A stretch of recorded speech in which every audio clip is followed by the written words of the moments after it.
اللہ تعالیٰ فرماتا ہے وَإِلَىٰ ثَمُودَ أَخَاهُمْ صَالِحًا، اور قوم سمود کی طرف ہم نے ان کے بھائی صالح کو بھیجا۔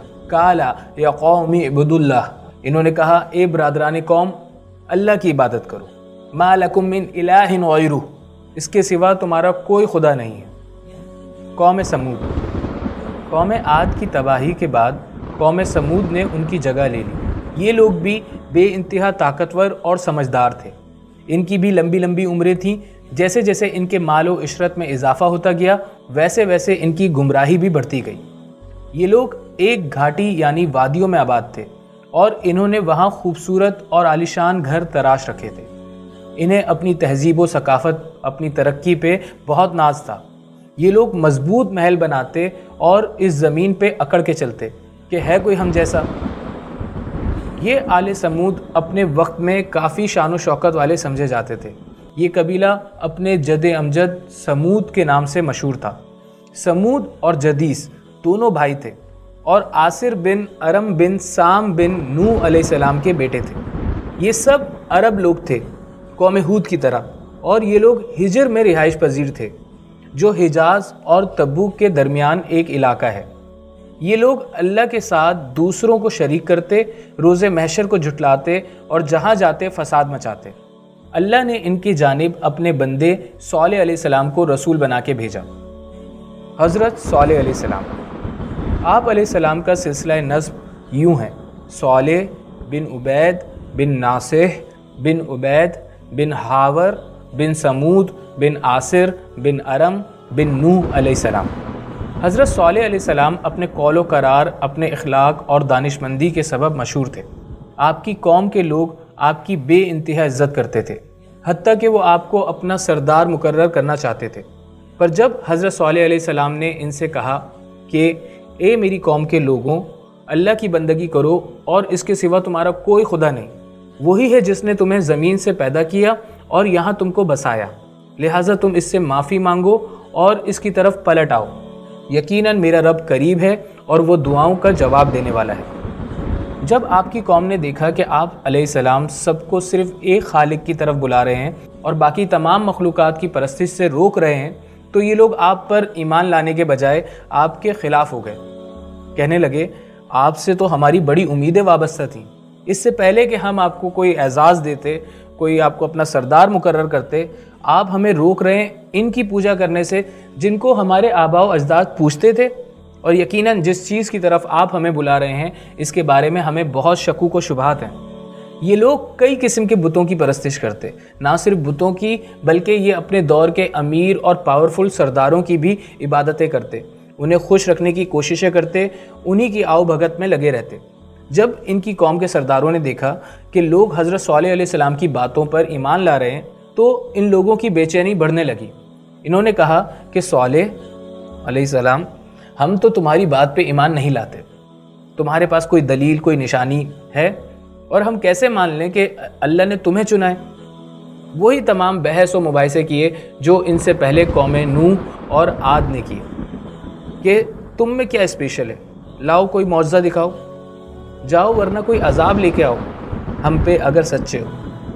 حضرت صالح علیہ السلام نے کہا کہ بتاؤ تمہیں کیا نشانی چاہیے؟ ناقۃ اللہ، اللہ کی اونٹنی۔ ذکر آتا ہے کہ ایک بار قوم سمود ایک بڑی مجلس جمع کیے بیٹھے تھے کہ وہاں سے حضرت صالح علیہ السلام کا گزر ہوا۔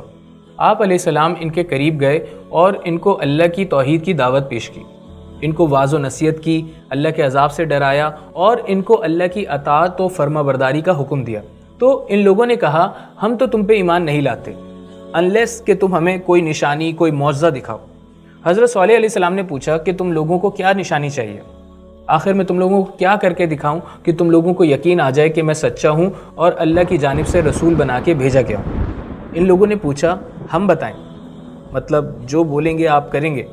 آپ علیہ السلام نے کہا کہ ہاں تم بتاؤ تمہیں کیا نشانی چاہیے، میں اپنے رب سے دعا کروں گا اور انشاءاللہ وہ نشانی تم لوگوں کے سامنے ہوگی۔ اب ان کی قوم کے سرداروں نے سوچا کہ کیوں نہ ہم کچھ ایسا مانگیں جو ممکن ہی نہ ہو، لہٰذا ان لوگوں نے مستی مستی میں ایک ڈسکرپشن، ایک ڈیمانڈ سامنے رکھی۔ کہا کہ دیکھو تم ایک کام کرو کہ وہ جو سامنے بڑی چٹان پہاڑ جیسی جو تمہیں دکھ رہی ہے، تم اس کو حکم دو کہ یہ پھٹ جائے اور پھر اس میں سے ایک زندہ اونٹنی بڑی سی ظاہر ہو جائے۔ پھر انہوں نے سوچا کہ نہیں، مزید مشکل بناتے ہیں۔ کہا کہ دیکھو وہ اونٹنی نہ صرف مادہ ہو بلکہ 10 مہینے کی حاملہ بھی ہونی چاہیے۔ پھر کسی نے کہا کہ اس کا رنگ دیکھو لال ہونا چاہیے، کسی نے کہا اس پہ ڈھیر سارا اون لدھا ہونا چاہیے، وہ خوب فری ہونی چاہیے۔ کہنے لگے کہ وہ عام اونٹنیوں کے مقابلے خوب بڑی اور یونیک ہونی چاہیے کہ آج تک کسی نے ایسا جانور نہ دیکھا ہو، اور وہ جب دودھ دے تو پوری بستی کو سیراب کرے۔ اب یہ وہ ڈسکرپشن، وہ ڈیمانڈ تھی جو ان کے مطابق بالکل ناممکن تھی۔ در حقیقت یہ ان کے سرداروں کی جانب سے ایک سازش تھی کہ حضرت صالح علیہ السلام کو ایسے الجھائیں کہ ثابت ہو جائے وہ جھوٹے ہیں، اور جو لوگ آپ علیہ السلام پر ایمان لا رہے ہیں ان کی تعداد میں کمی واقع ہو۔ پر اللہ کی کرنی یہ ہوئی کہ صالح علیہ السلام نے ان سب سے عہد لیا کہ اگر یہ سب معجزہ اللہ تمہیں دکھا دے گا تو کیا تم ایمان لے آؤ گے؟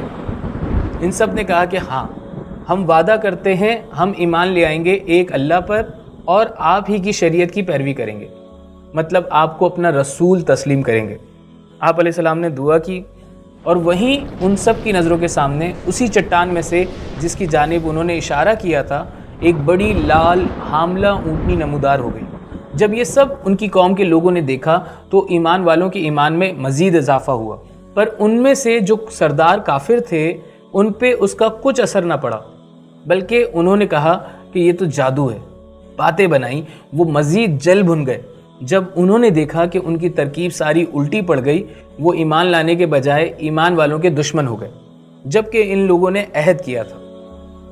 حضرت صالح علیہ السلام نے انہیں کہا کہ یہ ناقۃ اللہ کی طرف سے بھیجی گئی ہے، اس کو آزاد گھومنے دو اور اس کو نقصان مت پہنچانا، ورنہ اللہ کا عذاب نازل ہوگا۔ اب یہ اونٹنی باقی تمام جانوروں سے مختلف تھی۔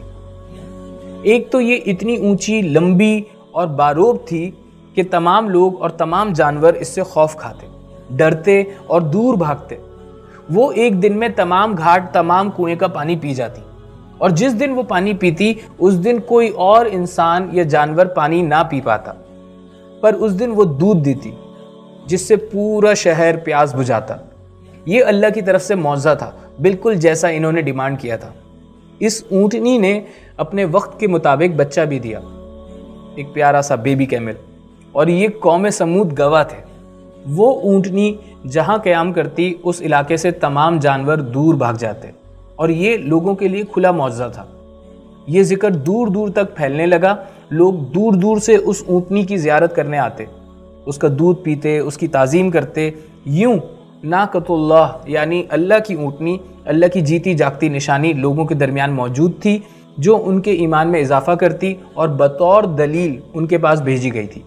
پر کافر اپنی نفرت، جلن، حسد میں اور سخت ہوتے گئے۔ ان کے لیے یہ اب ایک انا کا مسئلہ بن چکا تھا، کیونکہ ابھی تک جو اٹینشن ان لوگوں کو مل رہی تھی، عوام جیسے انہیں پوج رہی تھی، وہ اٹینشن اللہ کی اونٹنی اور صالح علیہ السلام کی طرف ڈائیورٹ ہونے لگی۔ انہوں نے سوچا کہ کیوں نہ اس اونٹنی سے جان چھڑا لی جائے، لہٰذا انہوں نے آپس میں یہ چیلنج رکھا کہ کون ہے بہادر جو اس جائنٹ اونٹنی سے ہمارا پیچھا چھڑائے۔ قوم سمود کی بغاوت۔ لوگوں نے عذر پیش کیا کہ یہ اونٹنی جہاں جاتی ہے وہاں سے ہمارے تمام بھیڑ مویشی بھاگ جاتے ہیں، اور یہ اونٹنی سارا پانی پی جاتی ہے۔ انہوں نے سوچا کہ یہ اونٹنی ہی ہے دلیل جو حضرت صالح علیہ السلام کو سچا ثابت کرتی ہے، لہٰذا پہلے اس کا کچھ کیا جائے۔ حضرت صالح علیہ السلام نے جب ان کے یہ ارادے دیکھے تو دوبارہ ان کو وارن کیا، کہا اے میری قوم کے لوگوں، خدا کی عبادت کرو، اس کے سوا تمہارا کوئی معبود نہیں۔ بس تمہارے پروردگار کی طرف سے ایک معجزہ آ چکا ہے، یعنی یہ خدا کی اونٹنی، اسے آزاد چھوڑ دو کہ خدا کی زمین میں چرتی پھرے، اور تم اسے بری نیت سے ہاتھ بھی نہ لگانا، ورنہ عذاب علیم تمہیں آ پکڑے گا۔ اور یاد تو کرو جب اس نے تم کو قوم عاد کے بعد سردار بنایا اور زمین پر آباد کیا، نرم زمین سے تم مضبوط محل تعمیر کرتے ہو اور پہاڑوں کو تراش تراش کر گھر بناتے ہو۔ بس خدا کی نعمتوں کو یاد کرو اور زمین میں فساد نہ کرتے پھرو۔ یہ اللہ کی اونٹنی اور اس کا بچہ دونوں جیتا جاگتا معجزہ ان کے سامنے تھے، پر یہ لوگ بے انتہا شرارتی تھے، اپنے قول و قرار سے پھر گئے، واپس کفر پہ اڑ گئے۔ ان کے قوم کے مغرور سرداروں نے کہا ان لوگوں سے جو ایمان لائے تھے کہ بھلا تم یقین کرتے ہو کہ صالح علیہ السلام اپنے پروردگار کی طرف سے بھیجے گئے؟ انہوں نے جواب دیا بے شک جو چیز وہ دے کے بھیجے گئے ہیں ہم اس پہ بلا شبہ ایمان رکھتے ہیں۔ یہ دیکھ کے ان کے قوم کے سردار پریشان ہو گئے کہ پہلے تو صرف صالح علیہ السلام یہ باتیں کرتے تھے، اب تو یہ عام عوام بھی ہمارے آباء و اجداد اور ہمارے خداؤں کے خلاف باتیں کر رہے ہیں، ضرور کچھ کرنا پڑے گا۔ لہٰذا آہستہ آہستہ یہ آئیڈیا عام ہونے لگا کہ کیوں نہ ہم اس اونٹنی کی کونچیں کاٹ دیں، اس کی ٹانگیں نہیں ہوں گی تو یہ ایک جگہ رہے گی اور جانور ہمارے سارے محفوظ رہیں گے۔ 9 بدبخت لوگ، اللہ تعالیٰ فرماتا ہے کذبت ثمود بطغواہا، جھٹلایا سمود نے اپنی شرارت سے، اذ انبعث اشقاہا، جب ان میں سے ایک نہایت بدبخت اٹھا۔ اب یہ بدبخت کون تھا؟ رسول اللہ صلی اللہ علیہ وسلم نے ایک دفعہ خطبہ ارشاد فرمایا اور اس میں اونٹنی اور اس کے قتل کرنے والے کا ذکر فرمایا اور کہا کہ جب ان میں سے ایک بڑا بدبخت اٹھا اور وہ اپنی قوم کا رئیس اور مضبوط طاقتور آدمی تھا، کہا جاتا ہے کہ قدار بن صالف بن جندہ وہ شخص تھا جس نے اس کام کی سرپرستی کی۔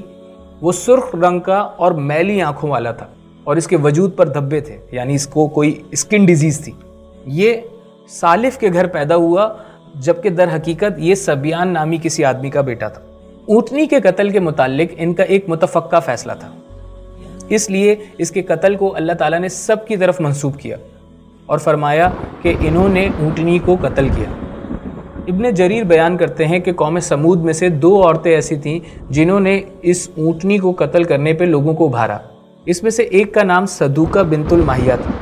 یہ ایک بے انتہا مالدار خوبصورت خاندانی عورت تھی۔ اس کا خاوند مسلمان ہو گیا تھا تو اس نے اس سے علیحدگی اختیار کر لی، تو اس نے اپنے چچا زاد بھائی مصرع کو بلایا اور اپنا آپ اس کے آگے پیش کیا، لیکن شرط یہ لگائی کہ وہ اونٹنی کی کونچیں کاٹے۔ دوسری عورت کا نام انیزہ تھا۔ یہ ایک کافرہ اور بوڑھی عورت تھی، اس کی 4 بیٹیاں تھیں۔ یہ عورت بھی ایک سردار کی بیوہ تھی۔ اس نے قدار بن صالف سے کہا اگر تو اونٹنی کی کونچیں کاٹ دے تو میں اپنی 4 بیٹیاں تمہیں دے دوں گی۔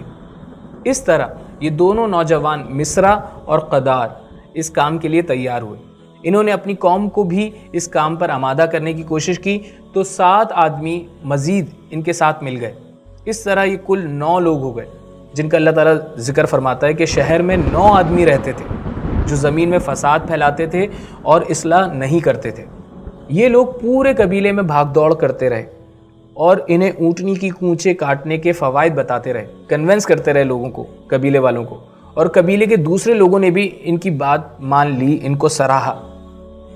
یہ لوگ اونٹنی کی کونچیں کاٹنے کے لیے اس کا پیچھا کرنے لگے اور گھات لگا کے بیٹھ گئے، اور جب وہ پانی پینے آئی تو سب سے پہلے مصرع نے ایک تیر مارا جو کہ اس اونٹنی کی پنڈلی کی ہڈی میں پیوست ہو گیا۔ پھر قدار بن صالف نے آگے بڑھ کر تلوار سے اس پر حملہ کیا اور اس اونٹنی کی پچھلی ٹانگ کے پاؤں سے اوپر والے حصے کو زخمی کیا تو وہ زمین پر گر پڑی اور اس نے ایک زوردار آواز نکالی تاکہ اس کا بچہ خطرے کو بھانپ لے اور محفوظ ہو جائے۔ پھر جب وہ زمین پہ گر پڑی تو یہ سب لوگ اپنی تلواریں لے کر اس پر ٹوٹ پڑے اور اس کو ٹکڑے ٹکڑے کر دیا۔ جب یہ سب اس کے بچے نے دیکھا تو وہ تیزی سے بھاگا اور پہاڑ کی چوٹی پر چڑھ گیا اور اس نے 3 دفعہ زوردار آواز نکالی۔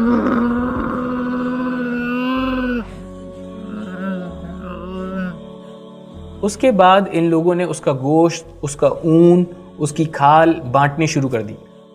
ویسے تو یہ حرکت صرف ان 9 لوگوں کی تھی، پر ان کو بڑھاوا دینے والوں کی کافی تعداد تھی، اور جو لوگ ایمان لائے تھے ان کی تعداد بہت کم تھی۔ اونٹنی کے قتل کے بعد یہ لوگ کھل کے سامنے آ گئے، جبکہ ان سب لوگوں نے عہد کیا تھا کہ یہ ایمان لائیں گے اور اونٹنی کو ضرر نہیں پہنچائیں گے، پر اب یہ بے خوف اس کا گوشت کھا رہے تھے، سیلیبریٹ کر رہے تھے۔ ان 9 لوگوں کو ہیرو جیسا اعزاز دیا گیا اور خوب نوازا جانے لگا۔ ان کی شان میں شاعری، نغمے اور قصیدے پڑھے جانے لگے۔ یہ اپنے وقت کے مشہور 9 بہادر سمجھے جانے والے لوگ تھے جنہوں نے ایک جائنٹ اونٹنی کو مار گرایا تھا، وہ بھی اللہ کی اونٹنی۔ یہ بدبخت اتنے بے خوف تھے۔ بے شک وہ یہ نہ کر پاتے اگر اللہ نہ چاہتا، پر یہ در حقیقت آزمائش تھی، پر یہ لوگ نہ سمجھ سکے۔ حضرت صالح علیہ السلام نے جب اس اونٹنی کی چنگھاڑ سنی تو وہ بھاگے کہ لوگوں کو روکیں، پر جب تک آپ علیہ السلام ان تک پہنچے یہ لوگ اس اونٹنی کو قتل کر چکے تھے۔ اس قوم کے لوگ اتنے سرکش اور بدبخت تھے کہ ان کے دلوں میں کوئی خوف خدا باقی نہ رہا۔ اس وقت بھی آپ علیہ السلام اور جو ایمان لائے تھے ان کو ٹونٹ اور ٹیز کرنے لگے، اے صالح کہاں ہے عذاب؟ حضرت صالح علیہ السلام بہت دکھی، بہت غمگین ہوئے، بہت روئے جب انہوں نے اپنی قوم کی یہ حرکت دیکھی، کیونکہ آپ علیہ السلام کو معلوم تھا کہ اب کیا ہونے والا ہے۔ آپ علیہ السلام نے ان لوگوں سے مزید کوئی بات نہیں کی، کیونکہ یہ لوگ اب ساری لیمٹس کراس کر چکے تھے۔ یہ لوگ اب اس بچے کی تلاش میں تھے کہ بس اسے بھی کاٹ کھائیں۔ اس بچے نے 3 آوازیں لگائیں جن کو سن کے آپ علیہ السلام نے انہیں بشارت دی کہ بس 3 دن گھوم لو، پھر لو، جو موج مستی کرنی ہے کر لو، صرف 3 دن، پھر اس کے بعد تم لوگوں پہ عذاب آئے گا۔ ان کی قوم کے لوگوں نے کہا 3 دن کیوں؟ آج کیوں نہیں؟ ابھی کیوں نہیں؟ آپ علیہ السلام نے فرمایا، اے میری قوم کے لوگوں، تم کیوں جلدی مچاتے ہو برائی کے لیے بھلائی سے پہلے؟ تم لوگ اللہ سے مغفرت کیوں نہیں مانگتے تاکہ تم پر رحم کیا جائے؟ ابھی بھی حضرت صالح علیہ السلام کی کوشش تھی کہ یہ لوگ توبہ کر لیں اور ان کے اوپر کوئی عذاب نہ آئے، پر یہ لوگ انتہا کے کافر تھے۔ انہوں نے کہا ہم منحوس سمجھتے ہیں تم کو اور تمہارے ساتھیوں کو۔ آپ علیہ السلام نے فرمایا تمہاری نحوست کا معاملہ اللہ کے اختیار میں، بلکہ تم ایسے لوگ ہو جو آزمائے جا رہے ہو۔ اونٹنی کو قتل کرنے کے بعد ان لوگوں کی ہمت خوب بڑھ گئی۔ جو منافقت سے کام لے رہے تھے وہ بھی کھل کے سامنے آ گئے، کیونکہ ان سب نے کمٹمنٹ کی ہوئی تھی کہ ہم لوگ مسلم ہو جائیں گے، آپ پر ایمان لائیں گے۔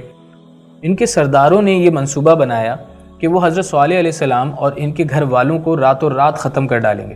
انہوں نے کہا سب آپس میں اللہ کی قسم کھا کر عہد کرو کہ ہم لازماً رات کو حملہ کریں گے اس پر اور اس کے گھر والوں پر، پھر ہم اس کے وارث سے کہہ دیں گے کہ ہم تو اس کے گھر والوں کے قتل کے وقت موجود ہی نہ تھے اور ہم بالکل سچ کہہ رہے ہیں، یعنی ہم صاف مکر جائیں گے کہ کس نے مارا۔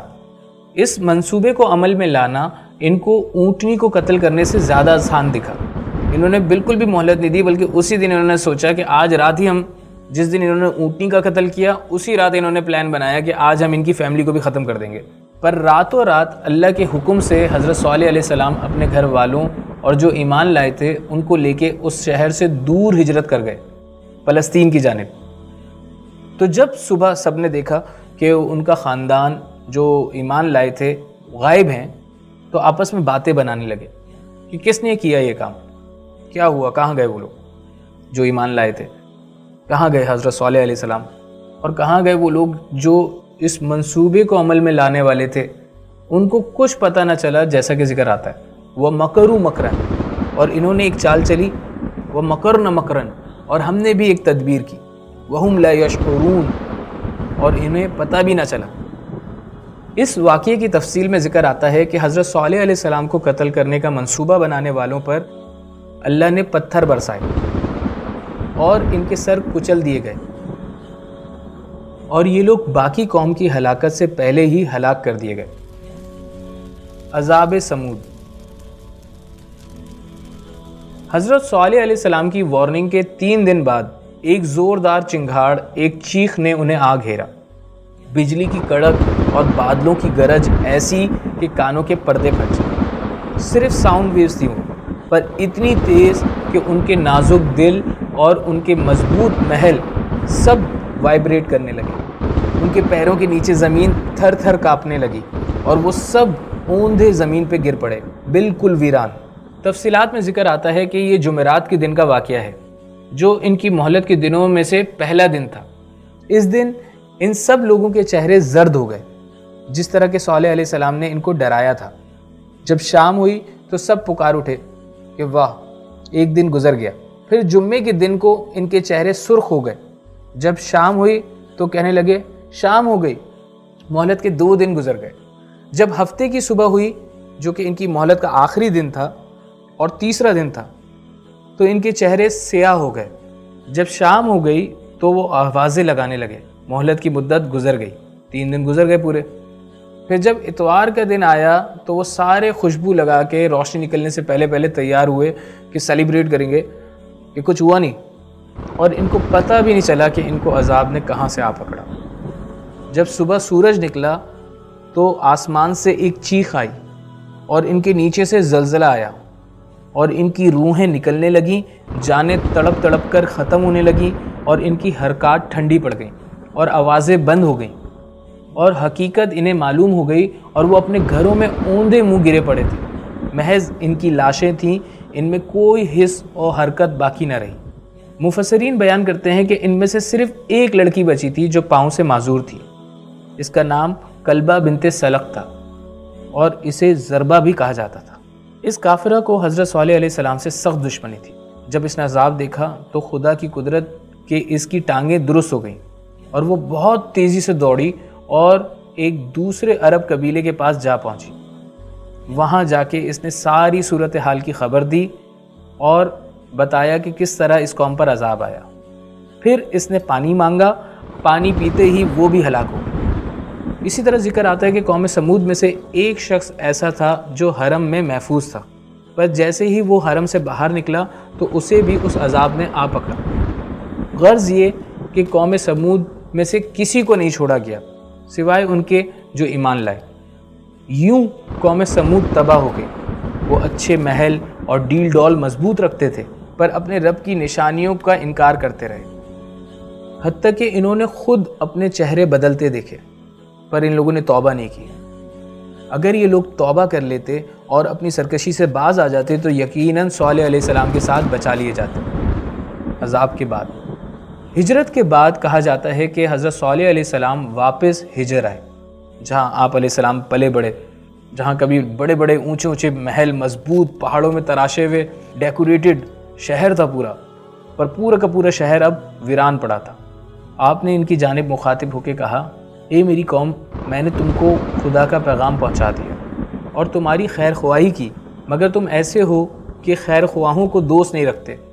یہ بھی ذکر آتا ہے کہ اس کے بعد حضرت صالح علیہ السلام حرم یعنی بیت اللہ میں آ کے رہائش پذیر ہو گئے اور یہیں انتقال فرمایا۔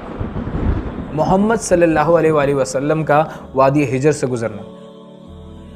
ابن عمر رضی اللہ تعالیٰ عنہ فرماتے ہیں کہ جب رسول اللہ صلی اللہ علیہ وآلہ وسلم لوگوں کے ساتھ تبوک میں اترے تو قوم سمود کے علاقے مقام ہجر میں ٹھہرے۔